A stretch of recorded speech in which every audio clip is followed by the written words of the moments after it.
বিসমিল্লাহির রহমানির রহিম।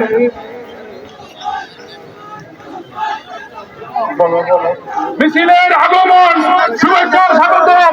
ফুলিয়াচুর উপজেলা জাসাসের পক্ষ থেকে একটা মিছিল নিয়ে আসছে, আমরা মিছিলকে স্বাগতম জানাই। বিসমিল্লাহির রহমানির রহিম।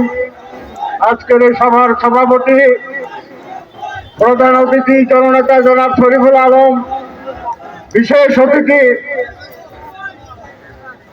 জেলা বিএনপির সংগ্রামী সাধারণ সম্পাদক, কিশোরগঞ্জ কৃষক দলের সভাপতি, স্থানীয় নেতৃবৃন্দ ও শহীদ জিয়ার সৈনিকেরা, আসসালামু আলাইকুম।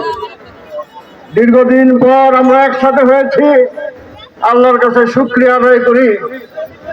আমার ভাই বিল্লাল রেফায়েতুল্লাহর স্মরণ সভায় আমরা সমবেত হয়েছে, আমরা তাদের রুহের মাগফিরাত কামনা করি। তাদের কি দোষ ছিল?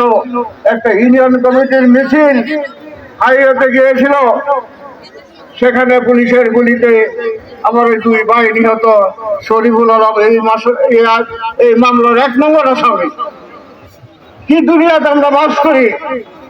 ভারতের আগ্রাসনের বিরুদ্ধে আপনাদেরকে মুখে দাঁড়াতে হবে। ভারতীয় দালালরা এখনো তারা গলাবারে কথা বলে। আগামী দিন যদি তাদের উপর আমাদের আরো কঠিন সংগ্রাম চালাতে হবে। আমরা ঐক্যবদ্ধ, শরীফুল আলমের নেতৃত্বে যে কোনো পরিস্থিতি মোকাবেলা করার জন্য আমরা প্রস্তুত আছি। আমি সবাইকে ধন্যবাদ জানিয়ে আমার বক্তব্য শেষ করলাম। খোদা হাফেজ। বাংলাদেশ জিন্দাবাদ।